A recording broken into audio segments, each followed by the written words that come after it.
이전 베어마켓이랑 그러면은 2022년 베어마켓의 차이점은 뭐라고 보세요? 뭐 지금도 마찬가지지만 사실 가격이 떨어졌다라고 해서 모든 게 멈춰 있진 않잖아요. 뭐 그러니까 한마디로 가격과 저는 가치는 좀 다르다 이렇게 보고 있는데, 그래서 가치적인 측면에서 가격과 별개로 굉장히 많이 올라왔다. JP모건이나 골드만삭스 같은 경우도 빛 좁은 개살구다라고 했지만 본인들이 블록체인은 또 별개로 굉장히 비즈니스 투자를 많이 하고 있고요.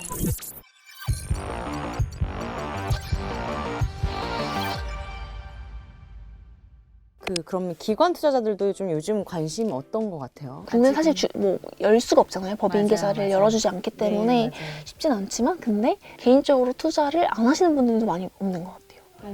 네, 다 많이 하고 있지만, 그래서 관심도는 제가 봤을 때 코인이 높은 것 같고요. 코인도 좋았기 때문에 주식시장도 좋고, 이런 상황에서 주식의 센티가 조금 더 안 좋아지면 제가 봤을 때 코인으로 자금 이동할 가능성도 높기 때문에 관심도는 굉장히 높지만 이거를 활용할 수 있는 수단이 너무 없다? 약간 이런 게 안타까운 것 같습니다. 활용을 할 수 있는 수단이 없다는 게 뭐예요? 예를 들면 계좌를 열 수가 없고, 맞아요. 기관에서 예를 들면 그나마 할 수 있는 게 비상장 투자 같은 경우밖에 없기 때문에. 법인 계좌가 안 열리거든요. 그러니까 이제 법인들이 투자를 할 수가 없으니까 관련된 회사의 비상장 주식을 사는 정도로만 투자를 하고 계신다는 말씀이신 거죠. 그럼 이제 크립토의 미래에 대해서 좀 얘기를 해볼게요. 비트코인이 가장 큰 잠재력으로 에너지 산업을 재편한다라고 이렇게 말씀을 한번 해주셨었는데, 그러면은 신재생 에너지로 채굴이 가능한가요, 실제로? 에너지원이 신재생이 한 60%를 넘은 지가 한 1년이 넘었습니다. 사실 이렇게 할 수밖에 없는 이유 중에 하나는 신재생이 그냥 전 세계로 보면 발전 단가가 가장 저렴해요. 특히나 채굴이 가장 많이 되는 뭐 중국, 카자흐스탄, 미국 신재생 발전 단가가 압도적으로 저렴하기 때문에 저희가 신재생을 활용할 수밖에 없고, 그 신재생은 간헐성이 굉장히 크죠. 2시부터 4시는 굉장히 해가 쨍쨍하지만 밤엔 전혀 없잖아요. 맞아요. 그래서 이게 격차가 굉장히 크기 때문에 그 잉여 전기를 굉장히 잘 활용하는 게 매치가 안 되는 거잖아요. 지금 수요와 공급이. 그쵸. 그래서 비트코인 채굴 같은 경우에는 어디서나 이제 연결만 하면 뭐 지리적인 뭐 제한이나 이런 게 없기 때문에 이런 요인들을 해결할 수가 있는 거죠.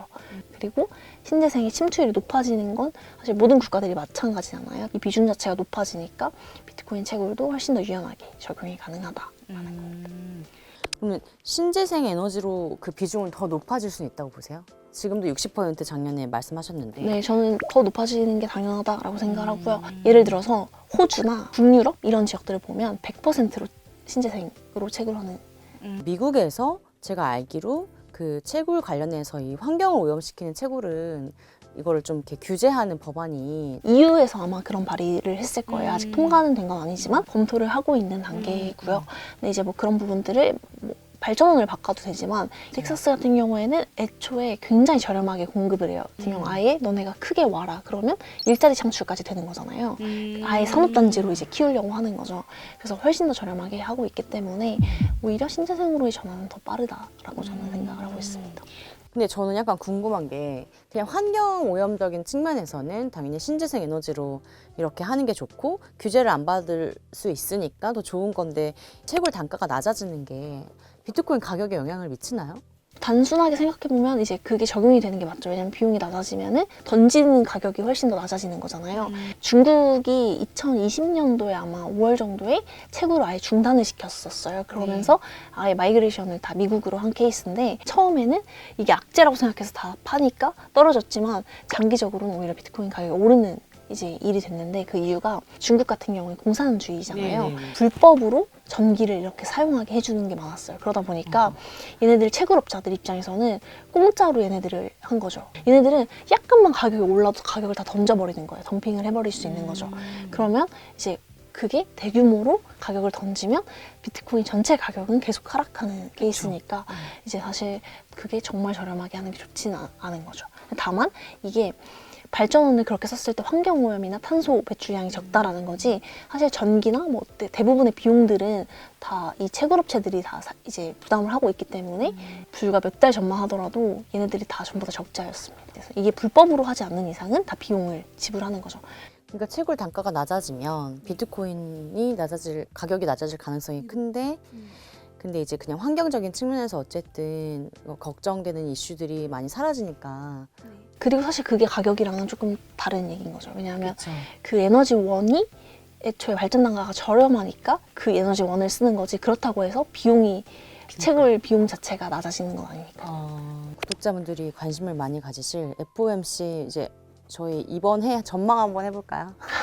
올해 전망이요. FOMC 나오면 어떻게 될 것 같으세요? 전반적으로 페드에서 한 7월, 8월 중으로 CBDC, 그러니까 물론 이제 페드에서는 CBDC가 아니다라고 얘기를 하고 있지만 디지털 달러에 대한 얘기들이 좀 나올 것 같아요. 그래서 그런 스탠스를 좀 줄이기 위해서라도 비트코인에 좋지 않은 얘기들을 할 가능성이 높지 않을까, 그러니까 스탠스를 좀 죽이지 않을까라는 생각을 하는데, 금리 인하가 어느 정도 확정이 된다라고 했을 때 연말이라든지 아니면 내년 초에는 저는 굉장히 비트코인 강세를 제 소망이긴 하지만. 혹시 좀 멀리서나마 그리고 계신 여기 생태계의 모습이 있으신가요? 뭔가 규제가 특정 틀에서 좀 다뤄졌으면 좋겠다.